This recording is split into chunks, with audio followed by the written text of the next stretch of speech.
I'm Catherine Price. Really wonderful to see all of you here. A bit of background on who I am and why you might want to listen to me. I'm a science journalist and health journalist by background, and I've written a number of books, including these. Vitamania is about the history of vitamins and nutrition. How to Break Up With Your Phone is about how to have healthier relationships with devices, and that led to a follow-up, which is The Power of Fun, in which I argue that fun is not frivolous, but actually is essential for mental and physical health. And I've been really privileged and excited to have the opportunity to speak about this work with a really wide variety of audiences around the world. But most relevantly for our purposes tonight is that I'm a parent. My daughter is in 3rd grade. This is very much top of mind for me. And so I'm so excited to be here to get to speak to you all tonight, and can't even tell you how much I appreciate the fact that you all made it out and you got babysitters. Like, just think about the accomplishment we have already had together. So my goals for us tonight, just so you know where we are going, I want to give you an overview of the state of affairs, give you some concrete solutions and ideas and resources, because I think we're all desperate for those. It's one thing to talk about it, it's another thing to have some ideas of what to do. And I also want to invite you all and joining my family in taking collective action on this issue. So my hope is that you're going to leave here tonight, feeling inspired and empowered to take action, and that you'll also have lots of resources and information that you can share with other people. Because let's be honest, the people who most need to hear this are probably not in the room right now. So please, please, please take this and run with it. A couple notes and caveats to begin with. Christy alluded to this, but I am speaking as myself right now, not as this school. These are all my opinions and my conclusions based on about 10 years of work in this area. There's no shame and no self-blame and no pressure. So I know that a lot of people in this room, your kids don't have smartphones. Some people do have smartphones. I think device use in general is on a spectrum in here. And I don't know how you feel about your current situation. I don't know how you'll feel about it after the end of tonight. But I really want to emphasize, no one should feel bad about anything that has happened so far. That's definitely not the point of this. It's just to educate everybody. And there's also no pressure. I will invite you to join me in a pledge, but you please do not feel like this is any pressure, because the last thing I want to do is create that dynamic. It's really about showing solidarity. This is not anti-tech. I'm going to give a shout out to Matt here. There are many wonderful things about technology in education and in logistics and in our lives. I'm not going to talk about basically any of those tonight, but I just want you to know I'm not actually a Luddite. I am using PowerPoint. I'm deeply grateful for technology, but we can't talk about that tonight, so sorry about that. Also, I'm going to give you the slide deck and notes and resources afterwards. I obviously talk fast. I'm going to cover a ton, but I already put together the beginnings of a resource kit. And when I do send this stuff out to you, just please feel free, as I said, to share it with anybody and everybody you would think would be interested. Don't ask me for permission. You don't need to. You'll be doing me a favor. And just make sure that you did RSVP so that I have your email address. There's a QR code at the front. And I actually put a link on the resource page where you can also add additional email addresses. I'll talk about upsetting material, so just to let you know, there's upsetting stuff to discuss when it comes to kids and phones, so I did want to give you a heads up that I will be discussing things like pornography and sextortion and suicide and drugs, so I don't want you to be surprised. I think it's important for us to know about it, but it's not pleasant. And this is my first time doing this presentation, and I'm exhausted. I'm so tired. I don't know if any of you had the experience. I woke up this morning and I went to look at my own phone and it said face not recognized, because I was so I had to enter my master password. So I'm hopefully a little bit more together now, but it wasn't looking good. So to give you a preview of what's going to happen tonight, I want to let you know our emotional journey, because I think it's good to have a roadmap. We're going to start right now where we are with the feelings of vague discomfort and powerlessness. Then I'm going to escort you into a pit of emotional despair. It's going to get dark. But I want you to know we're going to come out at the end. So just keep this slide in mind when you feel like all hope has been lost, okay? Okay. So let's start our emotional descent. Where are we now? We are in a bad place. There's a lot of controversy surrounding everything regarding kids and tech and just kids in general, but one thing that is totally uncontroversial and agreed upon is that we are in the middle of a youth mental health crisis.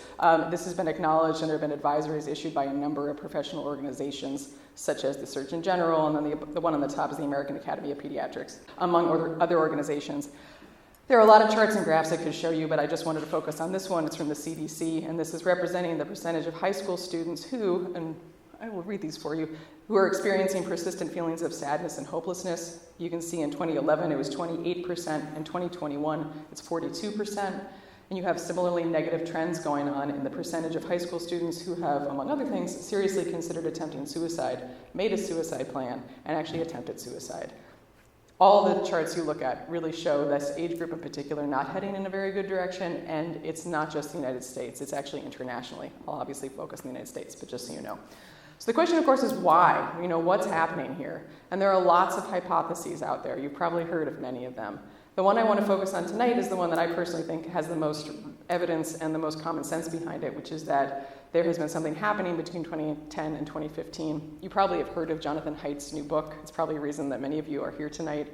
It's called The Anxious Generation. I have a copy up there if anyone wants to flip through it, and you can see all my underlinings. But anyway, he puts forth the idea that the most probable cause for this rapid descent in youth mental health in these years is what he calls the great rewiring of childhood.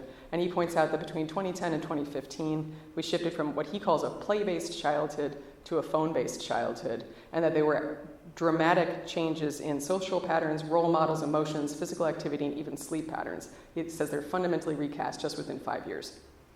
Now, this is controversial. You may have seen some of the pushback yourselves, and I'm not going to get into too much of the granular data here, except to say part of the reason it's controversial is a lot of the underlying data in both directions is not good. And I think that John, whom I know personally and is really a great person, he's done a wonderful job of actually highlighting the data, breaking it down, and then creating an open source document where you can actually go and look a lot of the studies. So if you're feeling like you want to do a deep dive on that, you can. And he's also written on his own and with collaborators various rebuttals to some of the arguments against this. So he's got a Substack newsletter I highly recommend called After Babel. It'll be in the resource kit, but I really recommend checking that out. But instead of really getting into the granular detail of the data, it occurred to me when I was thinking about how to approach this that that's not actually all that relevant when we're talking about decisions for our own individual children and for our decisions as a community. Someone remind me to turn that back on when I show a video. What I suggest is that we focus on what we actually know for sure, because there's some things we just know for sure. One thing is that technology has radically changed since 2007. That's when the first iPhone was introduced. So this is just a timeline of some of the main events that have happened since then. And I want to point out in particular that 2020 part where it talks about how the first front-facing camera was introduced seems inconsequential, but that actually made it possible to take selfies really easily. And I think it's interesting to reflect what a difference that made. But you can see how quickly all this has changed. TikTok wasn't even available in the United States until 2016. It's really kind of nuts to think about.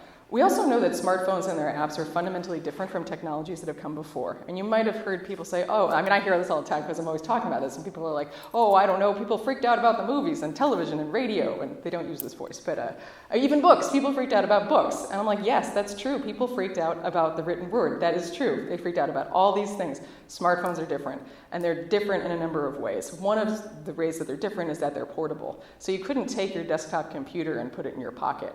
Right? You can't take your television set and do that, but you can do that with a smartphone. They come with us. I'm going to use the word literally everywhere. Like they're with us all the time. And another thing that makes them different is that they're designed to actually interact with us and to grab our attention. There's a well-known advocate in this space named Tristan Harris. You may know of him. He was in The Social Dilemma. He was a former Google product engineer and a product philosopher at Google. And he points out that your landline telephone and television, they didn't have 1,000 engineers on the other side trying to get you to spend more time on them. But that is what happens with smartphones and apps these days. So I don't buy that they're the same as what's come before.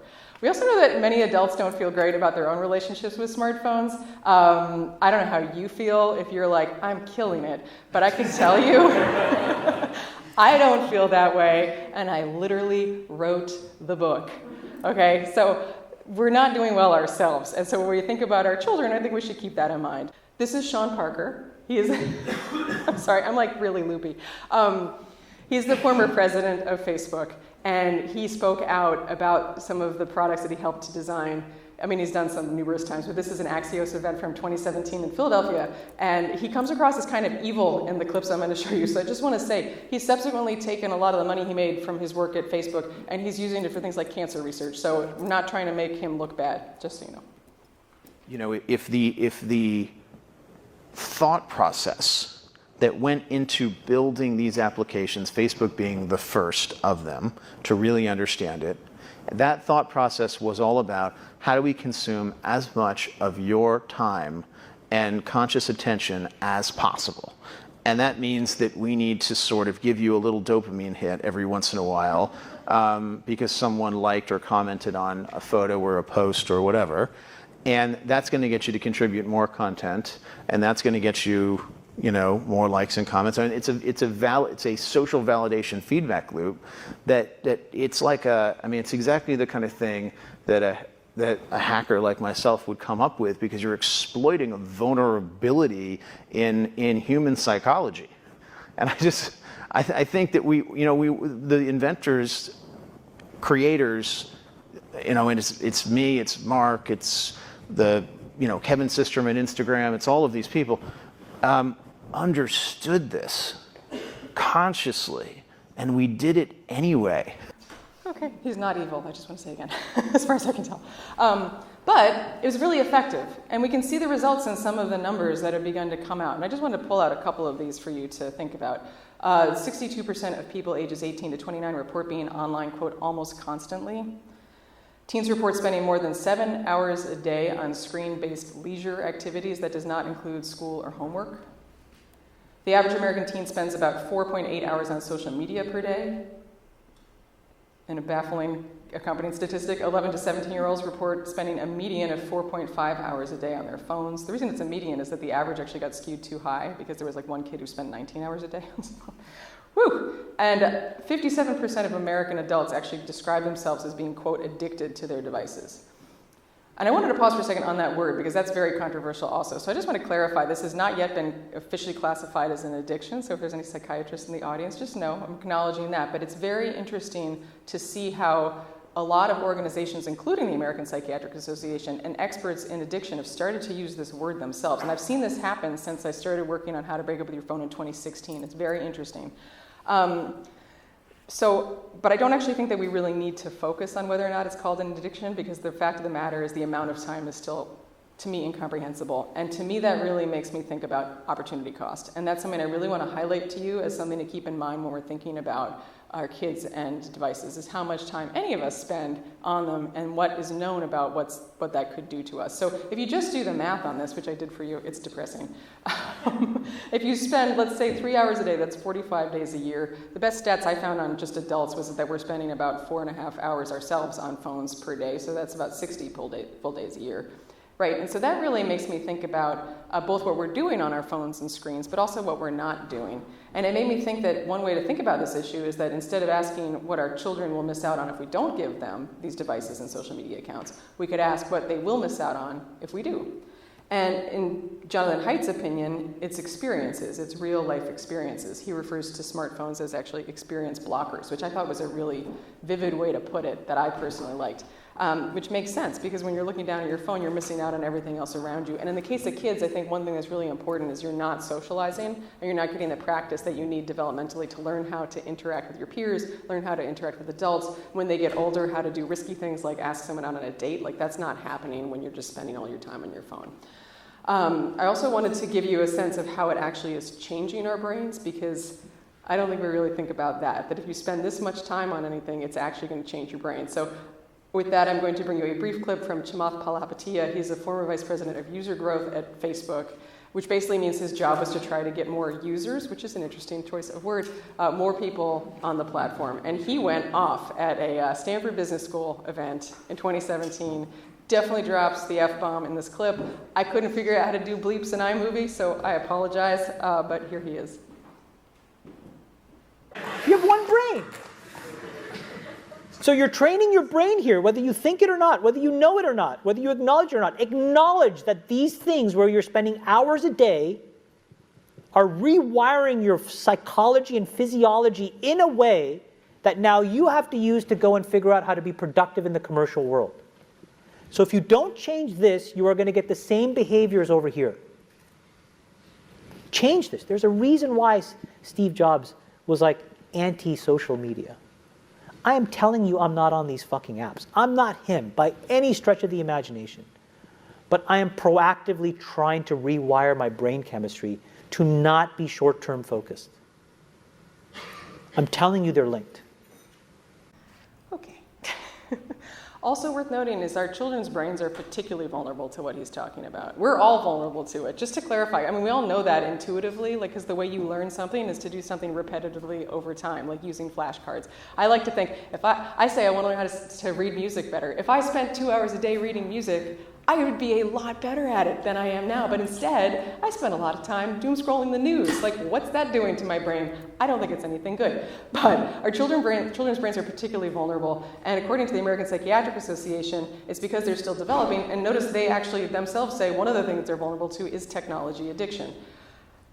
Why is that? Well, there's a lot of brain changes in early adolescence that I think we need to know, which we know for sure, but I want you all to know about, just so you have a context in which to put your decisions about kids and phones. So most of us know that they start to have a desire for approval from their peers, and they don't care as much about what their parents think. And you also know their prefrontal cortex is not fully developed. That's the part of our brain that basically prevents us from doing stupid things. So whenever you're like, I can't believe that a kid did that TikTok challenge, well, it's because the prefrontal cortex is not in gear till after you're 20. That's why you can't rent a car till you're 25.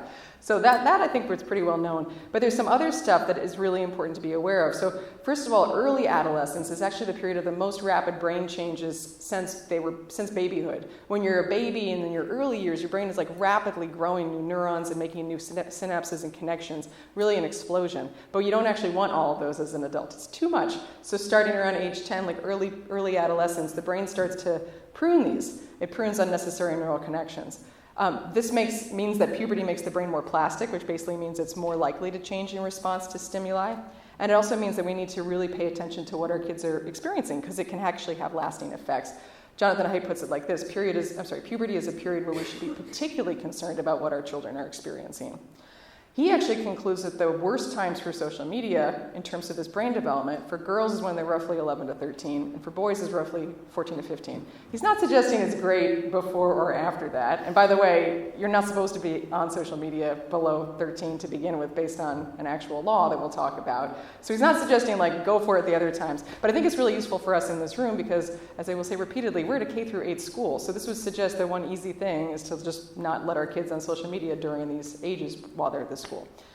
We also know what our values are, and I think this is, for me, this has been really useful. I totally am stealing this idea from Emily Oster, if you know any of her work, and she's a child development person, but she talks about making decisions about extracurriculars based on what your family values are. I think it applies here too, because if you are firm on what your family values are, you can then evaluate all your decisions through whether or not they match up with your values. And I asked you in that intro slide to kind of brainstorm some of your values, and I'm going to just guess at some of what you might have said. Some of the things on the left, at least, are things I would want for my daughter, and things on the right are things I wouldn't want for my daughter. And I think that I would be surprised if any of you are like, actually, I do want my child to be dishonest. So my point is that we have a sense of our values, and we can use that as a useful framework to make decisions. And similarly, we know what's good and bad for mental health. This is also not controversial. Like, there are some things that are really good for all of our mental and our physical health, and then if you flip it, the opposite is not good for our mental and our physical health. And personally, I would argue that a lot of the effects of screens tend to fall on the right-hand side unless we really do a very good job of managing it. But honestly, I mean, I hear from people all around the world all the time about their dysfunctional relationship with their own screens and phones. So I think all of us are actually suffering from the stuff on the right. So the conclusion that Jonathan Haidt came to is that he does not think that we should have smartphones before high school, and that we should not have social media accounts before 16. I actually think that may be pushed. I think that this is the beginning stage. I know there's other organizations that actually point out, like, you can't enter a legal contract with a cell phone company until you're 18. So I would not be surprised if this starts to be pushed out even further, but I wanted to let you know kind of what he concluded. Again, all of that would be after our kids leave TPS. So those are some things we know for sure. Now I wanted to talk to you about a couple of things I think we need to educate ourselves about and our kids about that we might not know about, and we might not be aware of. And it's two categories here: what the companies themselves know about their products, and risks and threats. We're getting, I remember that like Descent part, we're starting that even more. Okay, so let's talk first about what the companies themselves know. So here is Sean Parker again to tell you what he knows. When Facebook was getting going, I had these people who would come up to me and they would say, you know, I'm not on social media. And I would say, okay, you know, you will be.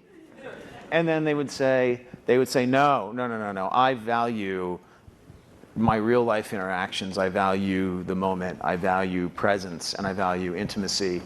And I would say, well, you're a conscientious objector. That's okay.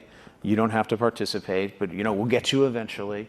and like, I don't know if I really understood the consequences of what I was saying, because the unintended consequences of a network when it grows to 1 billion or 2 billion people, and it literally changes your relationship with society, with each other, with it probably interferes with productivity in weird ways. God only knows what it's doing to our children's brains. Well, the thing is, they actually do have some sense of what it's doing to our children's brains, because these companies actually do a lot of research, and they've had lots of findings showing that their products in many cases are toxic for kids, but they don't want to release those findings. So when they actually get leaked, which they often do, the results are actually pretty shocking, at least to me. By the way, I've seen these clips from Sean Parker and Chamath 25 times, and I'm shocked every single time I see them. But anyway, so there was a big leak of documents a couple years ago by this woman, Frances Haugen. It's called The Facebook Files. The Wall Street Journal did a great series on it, which I'll also link to for you. These are direct quotes from some of the research documents, the internal research documents. Teens blame Instagram for increases in the rate of anxiety and depression. This reaction was unprompted and consistent across all groups. We make body image issues worse for 1 in 3 teen girls. Teens told us they don't like the amount of time they spend on the app, but they feel like they have to be present, said an Instagram research manager. They often feel, quote, addicted and know that what they're seeing is bad for their mental health, but they feel unable to stop themselves. So you'd think, one would hope, that if you had this kind of research, you might do something to make the experience better for your teen users. But instead, in that same trove of documents, they release things such as this. This is an excerpt from a 2019 document the title of which is Exploring Playdates as a Growth Lever for Messenger Kids. And the part that's pulled out, which is extremely small on my screen, is there a way to leverage playdates to drive word of hand and growth among kids? Okay, that's great. And then why do we care about tweens? Well, they are a valuable but untapped audience. Now, if you hear that and you think that sounds an awful lot like some of the techniques that were used by Big Tobacco to hook people as teenagers so they'd be customers for life, that's because that's exactly the techniques that were used by Big Tobacco to hook users.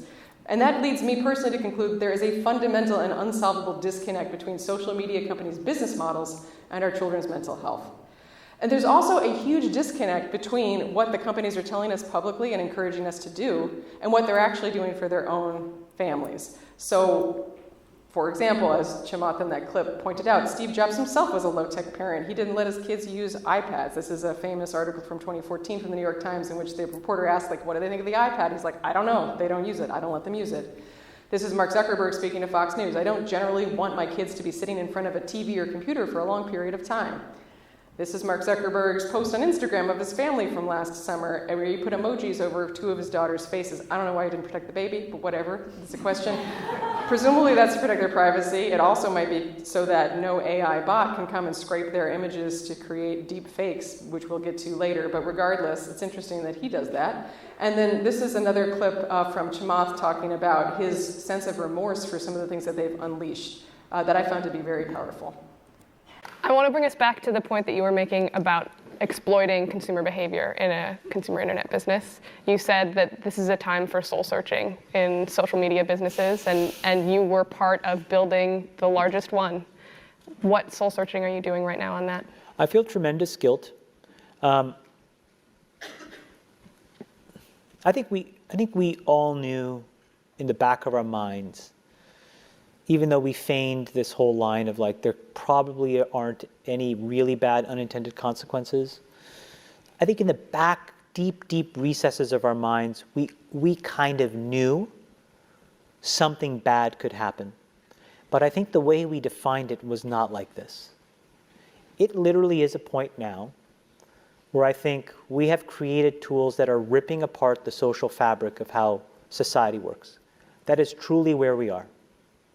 And I would encourage all of you, as the future leaders of the world, to really internalize how important this is. If you feed the beast, that beast will destroy you. If you push back on it, we have a chance to control it and rein it in. And it is a point in time where people need to hard break from some of these tools and the things that you rely on. The short-term dopamine-driven feedback loops that we have created are destroying how society works. So we're in a really bad state of affairs right now, in my opinion. It is eroding the core foundations of how people behave by and between each other. And I don't have a good solution. My solution is I just don't use these tools anymore. I haven't for years. It's created huge tension with my friends, huge tensions in my social circles. If you look at my Facebook feed, I've posted maybe 2 times in 7 years, 3 times, 5 times. It's less than 10. And it's weird. I guess I kind of just innately didn't want to get programmed. And so I just tuned it out. We curate our lives around this perceived sense of perfection because we get rewarded in these short-term signals, hearts, likes, thumbs up, and we conflate that with value and we conflate it with truth. And instead what it really is fake brittle popularity that's short-term and that leaves you even more, and admit it, vacant and empty before you did it. Because then it forces you into this vicious cycle where you're like, what's the next thing I need to do now? Because I need it back. Think about that compounded by 2 billion people. And then think about how people react then to the perceptions of others. It's really bad. It's really, really bad. Where I have decided to spend my time is to take the capital that they rewarded me with and now focus on the structural changes that I can control.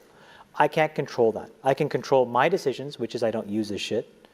I can control my kids' decisions, which is they're not allowed to use this shit. And then I can go focus on diabetes and education and climate change. And that's what I can do. But everybody else has to soul search a little bit more about what you're willing to do, because your behaviors, you don't realize it, but you are being programmed. It was unintentional, but now you got to decide how much you're willing to give up. And so just to note, that was 2017. It's been a while. So that's what the companies know and what they're saying. Those words ring in my ears a lot.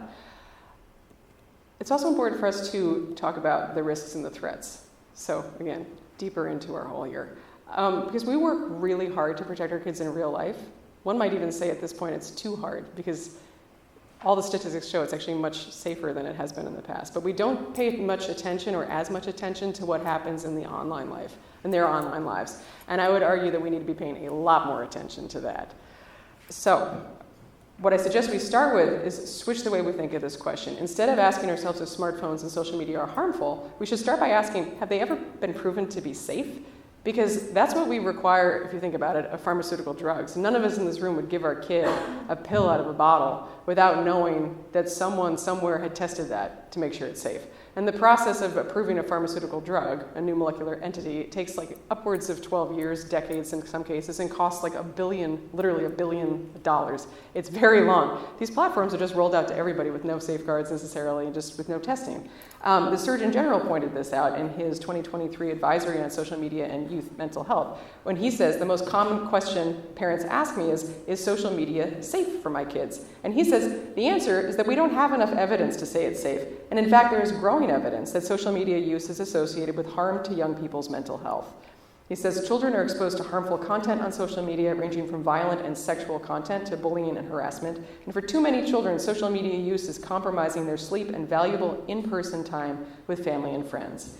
And his conclusion is that we are in the middle of a national youth mental health crisis, and I am concerned that social media is an important driver of that crisis, one that we must urgently address. So, frame it that way. And then I also want you to know that in terms of protections, there's nearly no legislative protection for our kids online. The main law that does anything for kids is called COPPA, the Children's Online Privacy Protection Act. And what you need to know about that is it was written in 1998 and enacted in 2000. It's almost a quarter of a century old. It basically forbids companies from knowingly collecting and selling information about kids under 13 without their parents' consent. Okay? It's basically to draw a line for their liability. When are they going to get in trouble for it? It doesn't require verification of age. We all know this because that's why there's like 9-year-olds on Instagram, because you just lie. The company is not required to do anything to make sure that's true. The original age was actually 16 proposed in this law, but it was brought down as a result of lobbying. It has nothing to do with child development or safety or brain anything. It's just lobbying. It says nothing about the content that can be shown to kids. It's just about collecting and selling information, and it's never been updated. So that means the responsibility is really on us, rightly or I would argue wrongly, it's on us to protect our kids. So let's talk about the risk and the threats. This is the nadir. We're getting to it right now. Okay. Whew. All right, so the risks come from a number of sources. 2 of them are, to put it bluntly, dumb or cruel things that kids do themselves, or dumb or cruel things that are done to them by other kids. We all know these things. It could be bullying or saying something stupid or mean or sending or getting someone else to send them a naked picture of themselves, sexting, doing something deliberately cruel, like I've heard stories of kids starting text chains where it will be the title of the text chain will be something like "Everybody but Catherine," which thankfully I've not yet been subjected to. Please don't do that. Or just like stupid stuff like TikTok challenges where kids are encouraged to, for example, take videos of themselves ripping urinals off of school bathroom walls or eating chicken that has been basted and cooked in NyQuil. Again, the prefrontal cortex, not online yet. They're online, prefrontal cortex is not.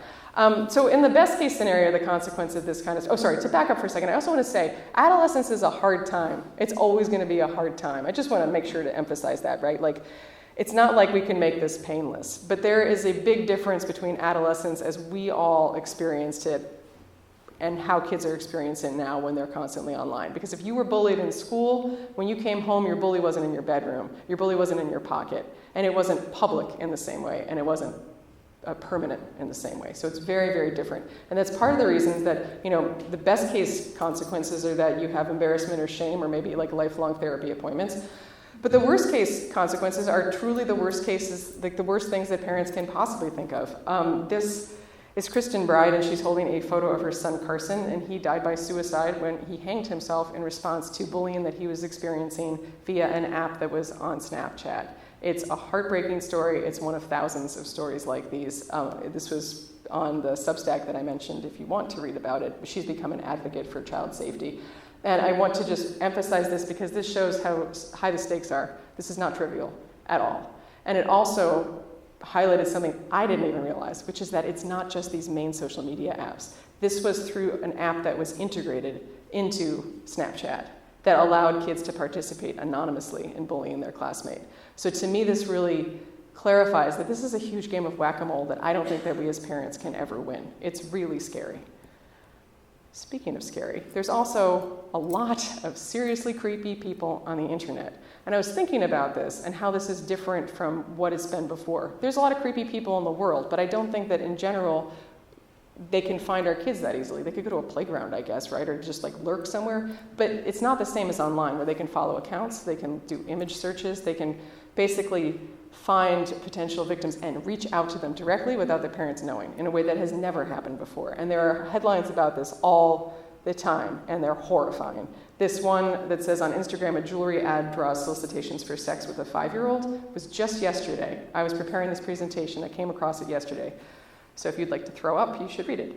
So I suggest that you ask yourself, when you're thinking about this is another way to think about this issue of when, if and when to give your kids smartphones, is are you ready for your child to have access to the entire internet? And then, are you ready for the entire internet to have access to your child? And if your answer to either of those questions is no, I think that's going to help guide your decisions. And I wanted to give 2 examples in particular that I think might be helpful. One is from Instagram.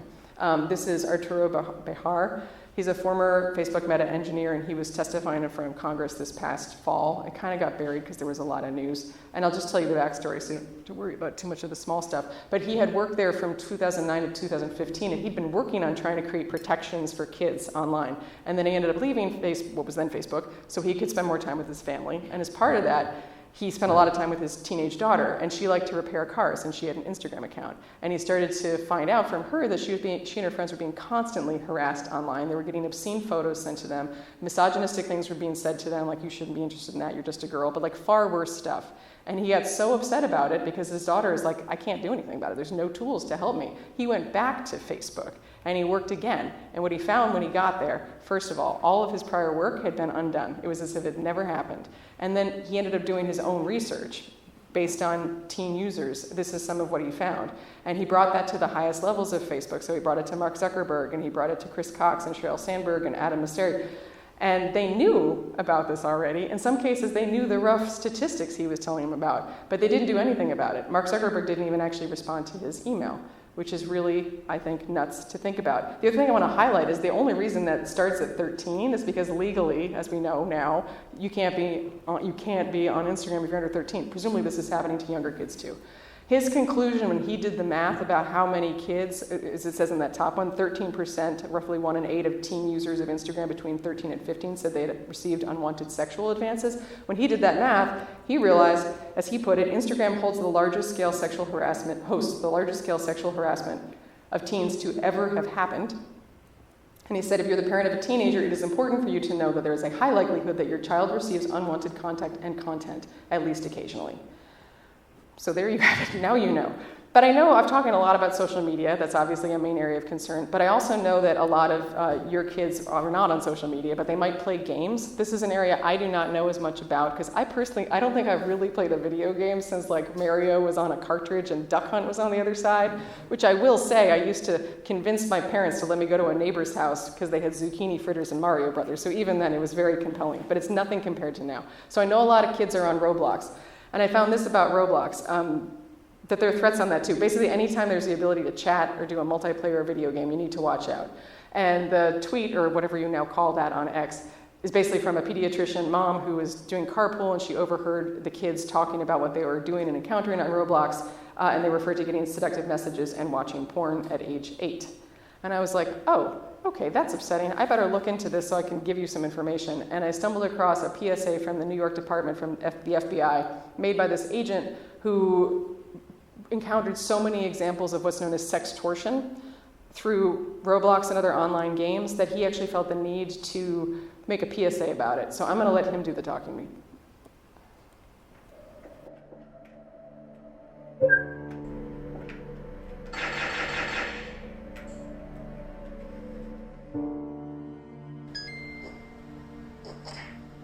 It's not a game. This could be happening to your child as you watch this video. I'm Bill Sweeney.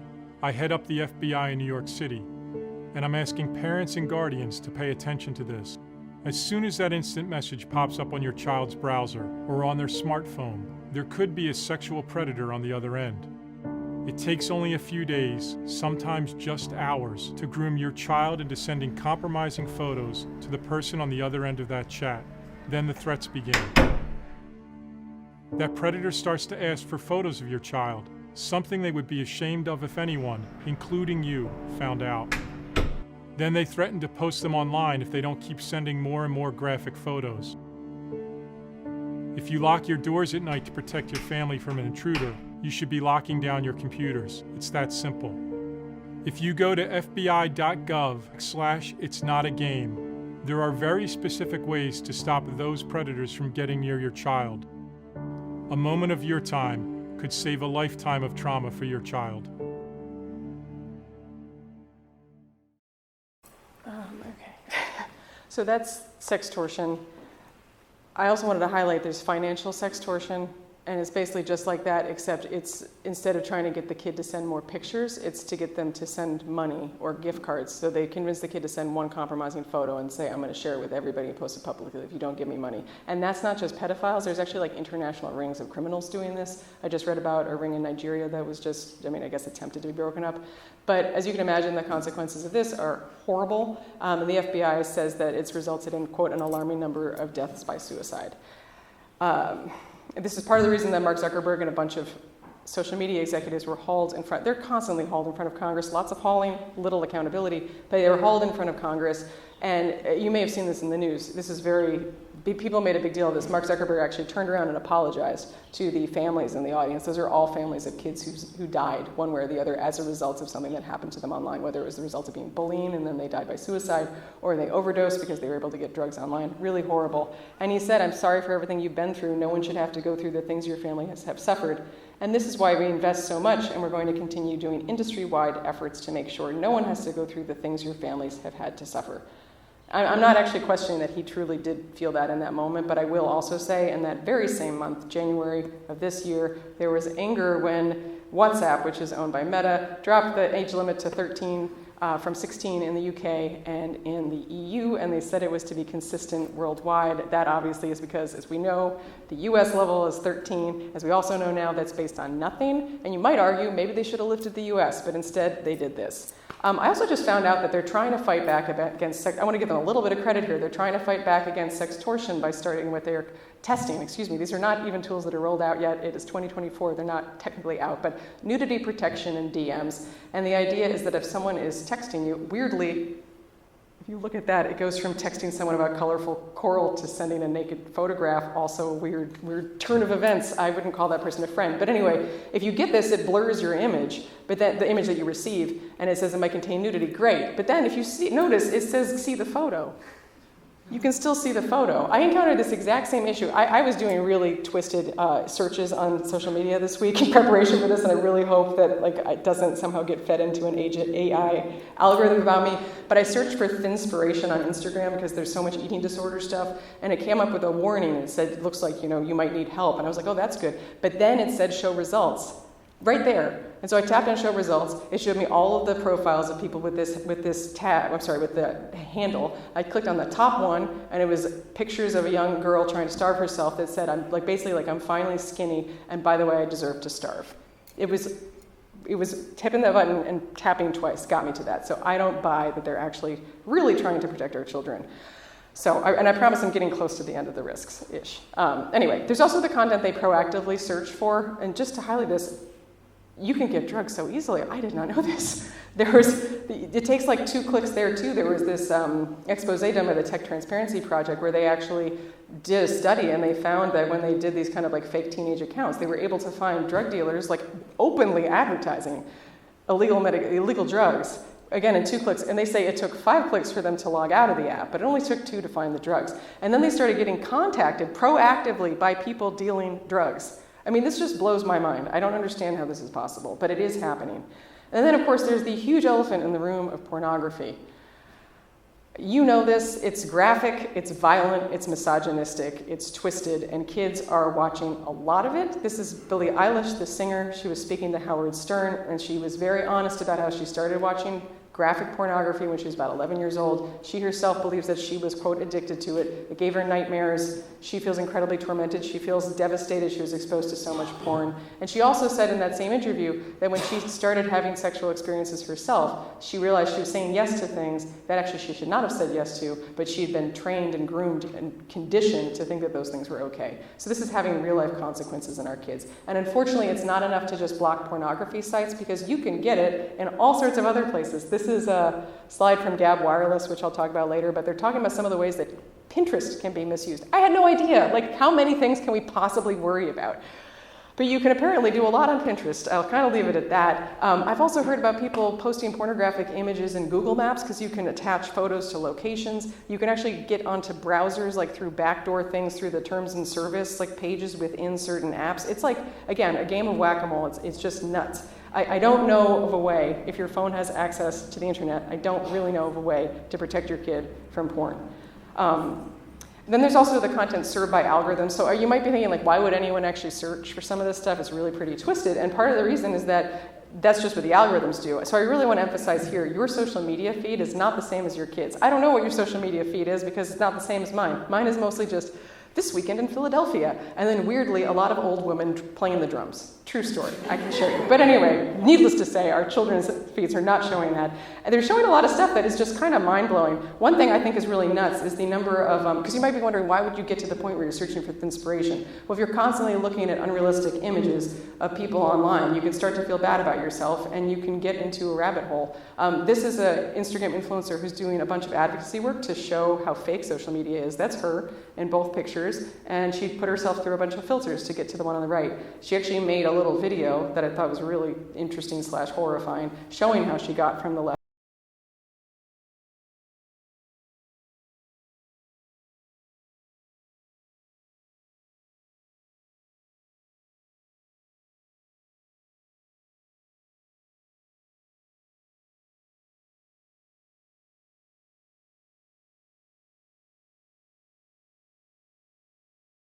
When I was a teenager, you saw airbrushed photos of celebrities, and that didn't do great things for one's self-esteem, but now it's your peers, and it's constant all the time on your phone. And that's how it's designed. These apps are designed to engage us, and you're going to show you content you respond to. So this is just a quote from Frances Haugen, who is the whistleblower I mentioned before, and she just talks about how the algorithms are very smart in the sense they latch on to things people want to continue to engage in. Unfortunately, in the case of teen girls and things like self-harm, which we didn't really get into, and I'm not going to, so just know that's an issue too. They develop these feedback cycles where children are using Instagram to self-soothe, but they're exposed to more and more content that makes them hate themselves. TikTok's particularly bad about this, and I don't know how many of you are on TikTok, but I think it's safe to guess that we're on TikTok less than the average teenager. The Wall Street Journal did this really amazing expose on how that algorithm works, and it's too long to show you, but I did chop it down to this clip because it can explain better to you than I can about what's happening. I think it's very important for us to understand this. To understand how it knows users so well, the Wall Street Journal created over 100 automated TikTok accounts, or bots, that watched hundreds of thousands of videos on the app. We also spoke to current and former executives at the company. Officially, the company says that shares, likes, follows, and what you watch all play a role in what TikTok shows you. We found that TikTok only needs one of these to figure you out: how long you linger over a piece of content. Every second you hesitate or rewatch, the app is tracking you. I just want to quiet the noise. Through this one powerful signal, TikTok learns your most hidden interests and emotions and drives you deep into rabbit holes of content that are hard to escape.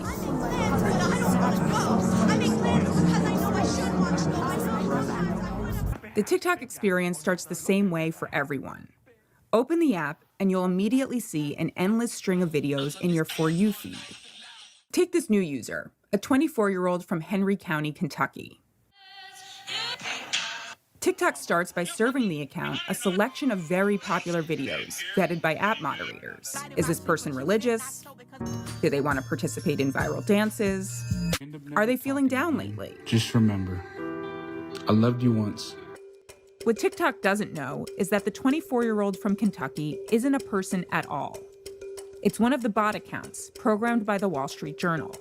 Let's call it Kentucky 96. We set up these accounts to understand how TikTok figures out your unexpressed interests. We assigned each bot a date of birth and an IP address, which told TikTok their location. None were given a gender.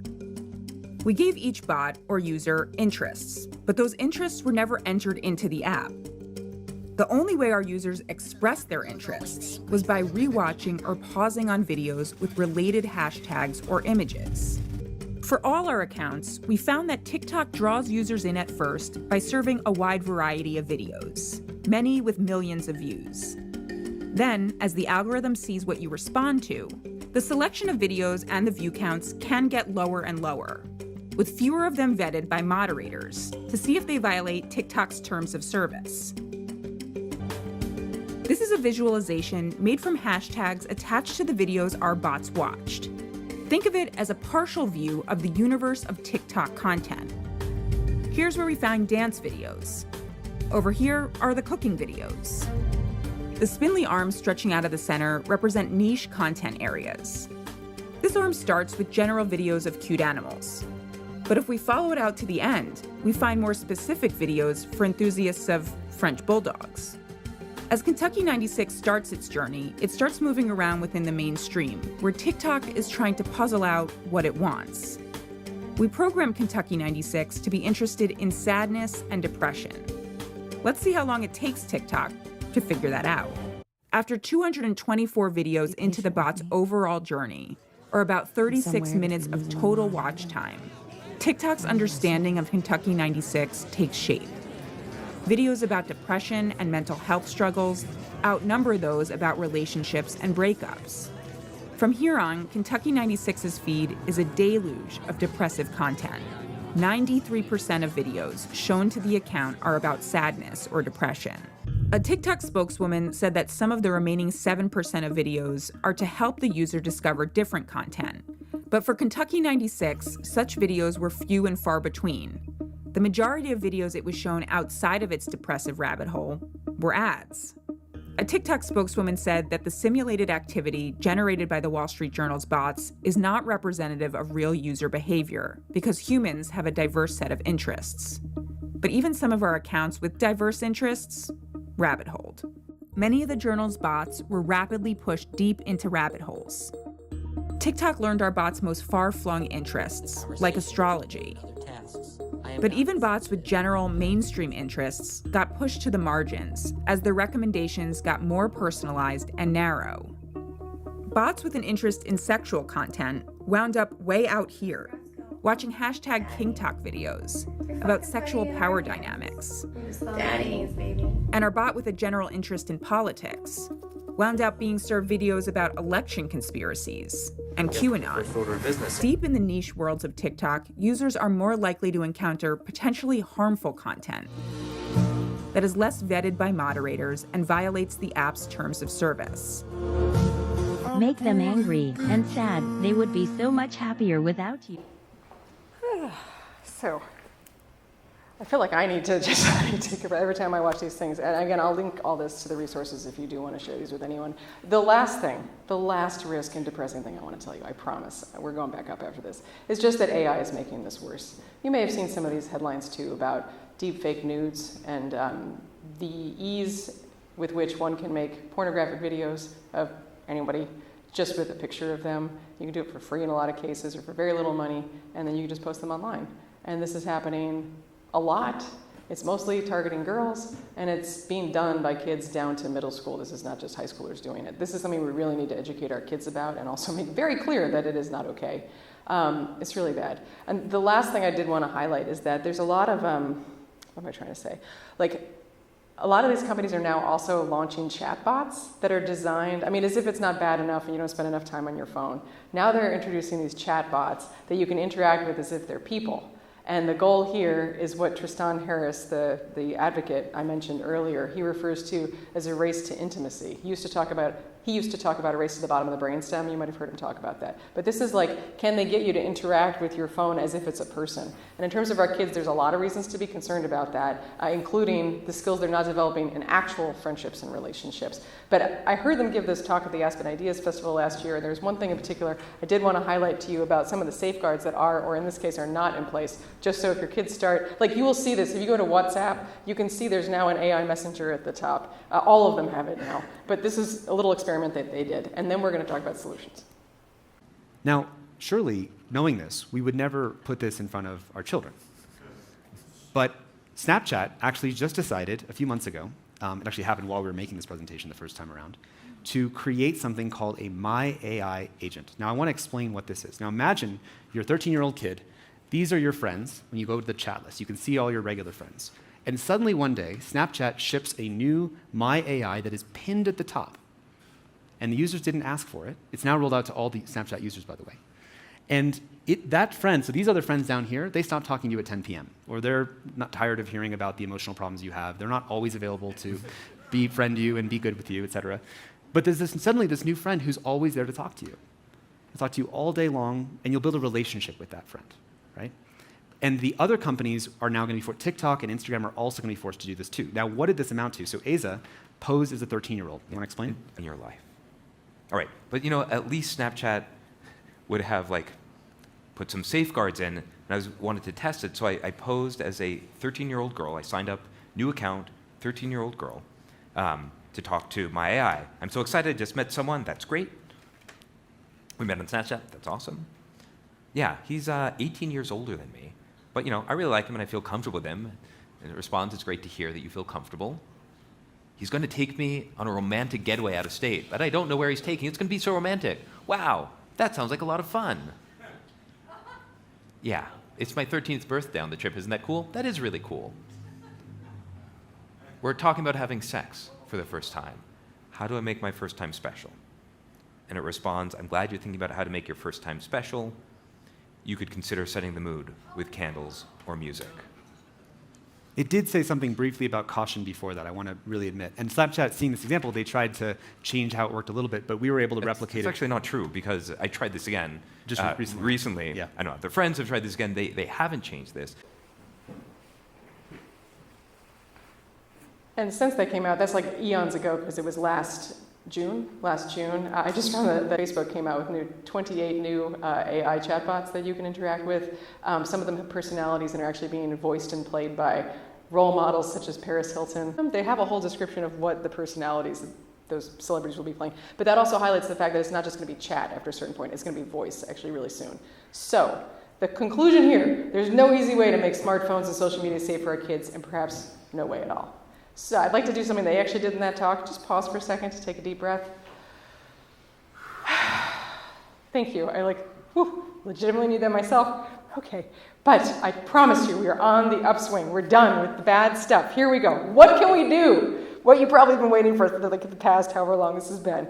Well, first, we talked a lot about the risks and the bad stuff. There's real reasons you might get your kid a phone, okay? So let's identify them. Why might you get your kid a smartphone or social media account? And then let's figure out how we can do those things without having a smartphone or social media. These are the reasons people give me, and a lot of you did too. I looked through all of your responses. Thank you to those of you who submitted questions in advance. For some of the reasons you might consider getting your kids these things. Feel free to add more, tell me afterwards, and I can add more. But I figured we could go through these and actually talk about them and brainstorm solutions. So let's start with schoolwork and entertainment. All right. Well, first of all, you don't really need smartphones or social media for either of those things. I would be very surprised, especially at TPS, if you needed a smartphone in particular to do a homework assignment. Like maybe you need a computer or an iPad, but not a smartphone. And when it comes to entertainment, well, first of all, you got lots of real life options, right? Like my conclusion from my book about fun is that, and I truly do mean this, if you're having more fun in real life, you have less of a desire, whether you're an adult or a child, to get sucked into your phone because there's just not as much time and you're happier. So that's kind of like an obvious one, but I did want to highlight that. But of course, you're going to sometimes use screens for entertainment. So I wanted to give you a couple of guidelines that I've come across from other experts or come up with myself. I'll make a PDF of this and put it in the resource kit for you. But one thing is to keep screens, whatever screens you do use. I'm talking about like an iPad or a computer or television or less so Kindles, but like whatever you have. Keep them in public places in your house. Like have a guideline there, not bedrooms. Remember that the bigger the screen is, the better. I think it's highly unlikely that your 13-year-old is going to watch graphic porn if it's on your living room television. I don't know your family, but for e-readers, more basic is better. I know that some of the e-readers these days are basically iPads, but they still do make paperwhite Kindles. We got one for our daughter, actually, and honestly, it's kind of scary how she gets sucked into that, and it's like literally an ebook. But they do exist, and I'd be happy to suggest and make a link to the one that my husband found, because it's really been great. Also, do take the time to learn about parental controls and activate them on anything your kids are doing. If you do want them to play video games, like for example, there's nothing wrong inherently with playing a video game, but you do need to be careful for the reasons we've discussed, so you do need to put the work in, and it's a pain in the butt. I don't know how to do all these things. I have no way to explain them to you. Like we each have to kind of customize it, but we do need to do it. Also, communicate your family policies. Establish them first, and then communicate them to other families. So if someone comes to have a play date at your house, like tell the parents what you are going to do about phones. That like, okay, well, we actually ask that the phones get left, no phones during play dates, or whatever it is, whatever you decide. I think there needs to be more communication, and the more we talk about this, the easier it'll be, and it'll be super awkward at first. But I think if we get into the habit of it, it will become less so. And then also subscribe to family protection plans. I think you all probably know from your personal experience that the protection plans, like all the limits and all the stuff that are currently built into iPhones and Android devices stink. They're not that effective. Think of that little like hourglass where it's like, are you sure you want to, your screen limit? And then you just are like, I will continue to scroll. And then you just hate yourself, but you keep scrolling. They're very bad. There's a number of actually great products out there. I will, again, list these all and link to them in the resource kit that actually allow you to have a lot more control. Some of them are through the service providers themselves, like Verizon, AT&T, T-Mobile. I don't remember what the other ones are, but they all seem to have it. And then I also came across Canopy and Bark, which are very popular among parents. Canopy seems particularly promising to me, where you can actually pay a bit every month and you can get controls across devices and certain categories of apps you want to lock down, and even set schedules. So if you want to make sure your kid's not scrolling after bedtime, you actually can use them for this. So I'd really recommend looking into those. I also recommend this device called the Brick. This was recommended to me by someone, and I reached out to the company and they sent me a sample, and I brought it for you. The Brick. It's like a little brick. And the basic idea is that you can set up your phone so that when you scan your phone across this, much like when you pay with your phone and it vibrates a little bit and then you use your credit card, same deal. But what you do is that the Brick assumes you want to block everything by default. And then you pick which apps you actually want to have access to while it's bricked. And this is great if you want to be allowing your kid, for example, to use an old iPhone to listen to a podcast. Or, in their bedroom maybe, or like listen to music. I know that people have asked me specifically about these things. I love it. I mean, and also currently, this one thing works on an indefinite number of devices and there's no subscription. You just buy it, so buy it, and then just, hope they never change it. But I love it. And I think that's a really practical solution, and it's good for adults too, because you can keep your smartphone and you can just choose when you want to have full access and when you don't want to have full access. You don't need to get like a light phone or any of the other devices out there. So I feel like we've done schoolwork and entertainment. Another reason, or another thing that people tell me a lot is communication. You want to coordinate pickups. Your kid's getting older. They're going to sports practices or sports games. You want to just have logistical ability to contact them, location tracking, and also if they want to keep in touch with their peers. So there's solutions for that too. One that hadn't occurred to me before, but I love this, is the idea of getting a basic family phone that you lend out as needed. And this is great when you're in a transitional period where your kid's just starting to get a bit of independence. You could get a straight up flip phone. This is the Alcatel. I also have a link to this for you. Someone recommended to me in particular, but there's lots of flip phones on the market. But you could also use if you get the Brick, like a Brick smartphone or whatever. And the idea is it's just like something you use when one of your kids is doing something, you give them that phone and they use it to coordinate with you. And then when the event is done, they give it back to you and everyone knows it's not theirs. I just love that. It's like actually super practical and so easy, and it didn't occur to me until about 2 weeks ago when someone told me. So there you go.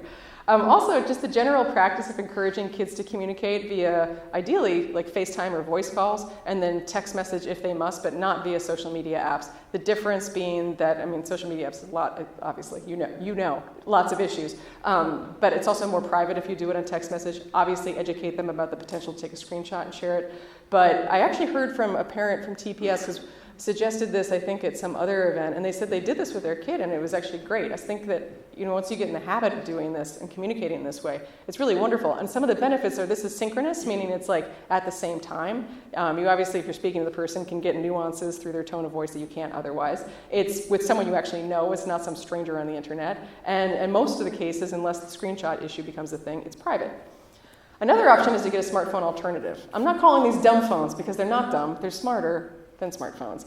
There's a lot of these on the market, and again, I have these all listed for you, and I have a way too detailed guide to making decisions about them. It's a choose your own adventure guide. But the point is that whatever you want for your kid probably can be solved with one of these. If you just want to have the ability for them to send you a text like that says, pick me up. There are watches, which they will not have at school.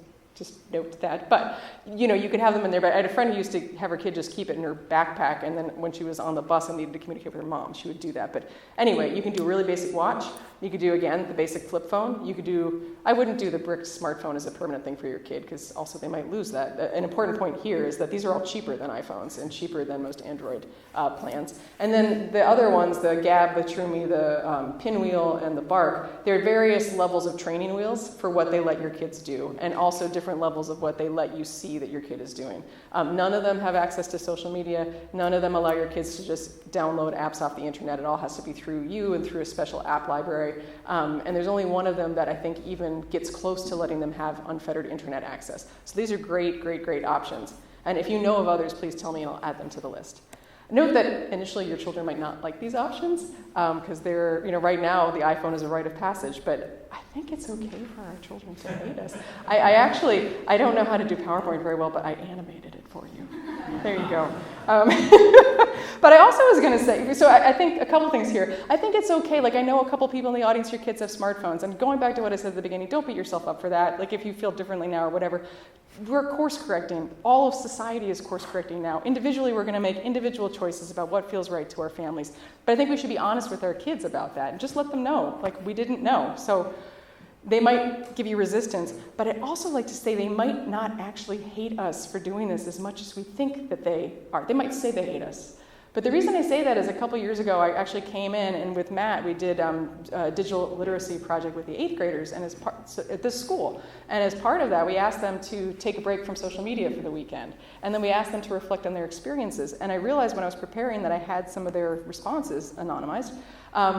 We asked them, like, what did you experience JOMO about? That's the benevolent alter ego to FOMO. It's the joy of missing out. And they said things like, felt like my life was drama-free. I didn't have to worry about anything. I didn't see videos that spread negativity and hate. I felt JOMO about not seeing so much of the news. Felt like I was doing more productive things. I wasn't comparing myself with other people. And I experienced JOMO about pretty much everything. And then we also asked them, what did that make you wonder? And a couple of them said things like this. It made me wonder what other things I could do without my phone near me and how that would affect me. And this experience made me wonder just how many people are addicted to their phones and don't realize it. I wonder what the world would be like if everyone did this sometimes. And I wonder how problems caused by our relationship with phones could have been avoided in the first place.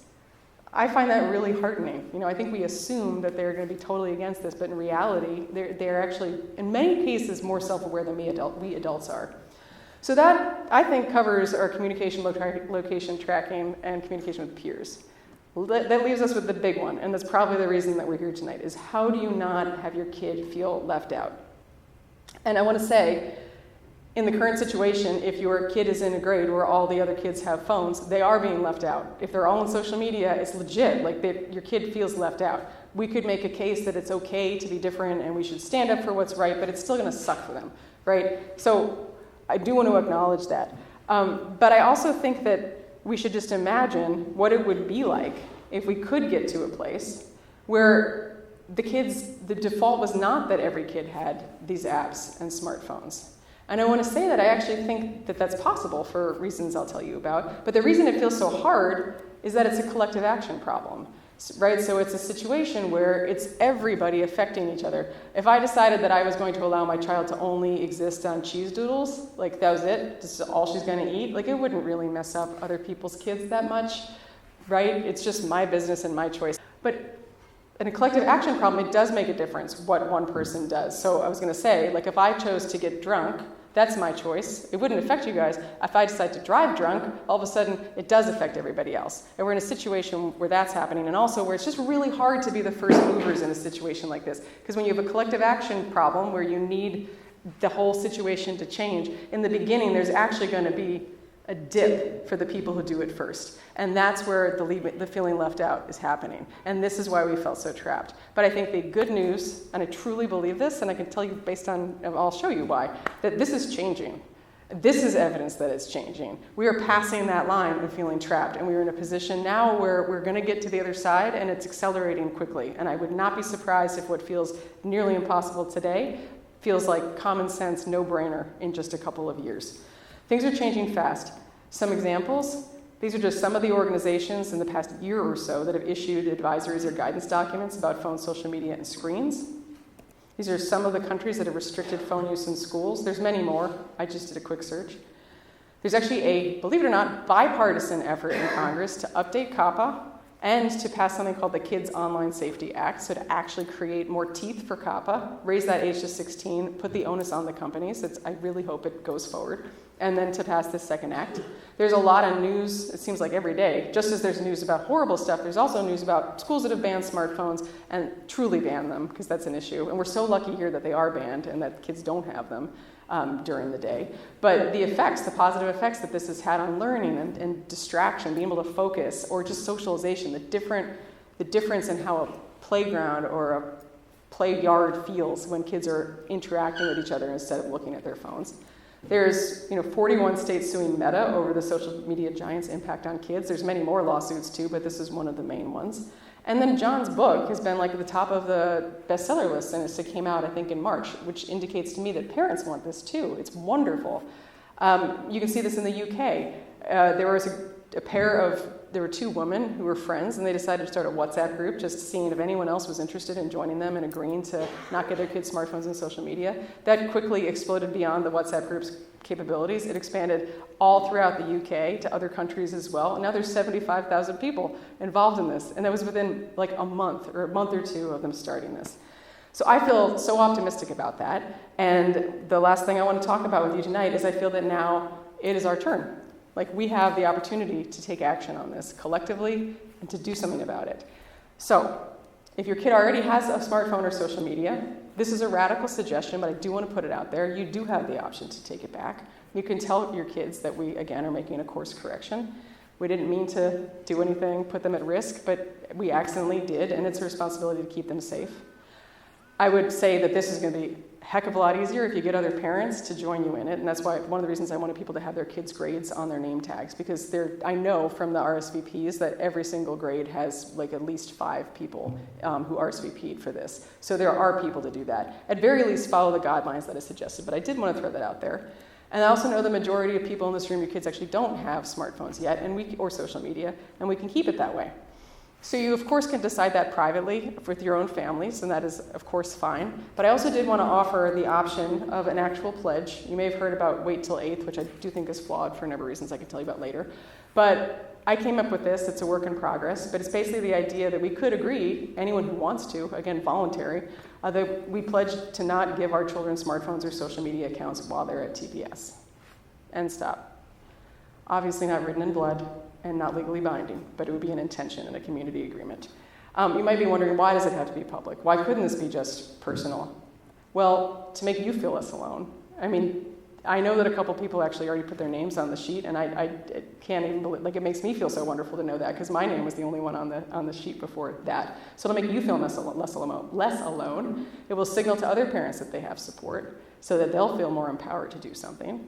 It'll let the school know that we want support and that we support the efforts that Christy was just mentioning, that we really do want to speak up about this, which I think is really important to show that we support that. Encourage other parents who might be on the fence, because it can be scary. Again, we're like just at that tipping point in that collection action. And also to defend ourselves against our kids when they're like, everybody else has a smartphone, and you can be like, oh, really? Well, check out this Google sheet, and you can just show them that is not actually the case. And someone actually mentioned that in their RSVP, that actually worked for them, for their kid who I think is in 8th grade now, that actually was a successful thing. So we need tools, people. We need to work together. So this is like the rough draft that I put together, just so you know what it looks like. You don't even have to, if you want to, again, voluntary, but you don't need to put your last name even. I just wanted to highlight that there's different classes on the bottom. I didn't know what the 3rd grade was. It's 2029, apparently. But I did it by class year. So that's there. And I have a QR code, and I'll send it out to you, and you can do what you will with that. So, in conclusion, first of all, thank you, because I know this has been long, and I've been just blasting a fire hose of information at you. But here's what I suggest that you do, and I think that would be most effective for us to do. First is just talk about this. Discuss and share what you learned tonight with other parents, and to whatever degree is age appropriate to your kids. Right? Because we do need to educate them about this, and we need to have them as partners in this. My ultimate dream is that kids are going to start thinking that smartphones and social media are lame, and they're going to look at us when we're scrolling through Instagram and be like, why are you wasting your life? Consider signing the pledge and invite others to join. Support the school's efforts and tell them what we want and need, what would be helpful. I'm hoping to be able to start a Screen Life Balance Committee, and the basic idea would just be to be able to serve as a resource and then to organize fun events as a community. So I'll keep you posted on that progress there, but if it sounds like a good idea and it happens, I'd love to have you all involved in that. And then I would just say, in conclusion, that we might want to imagine a world where, kids did not have unfettered access to the internet. Our children were safe from online predators.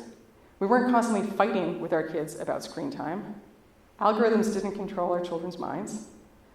Social media was uncool, and smartphones were the exception and not the norm.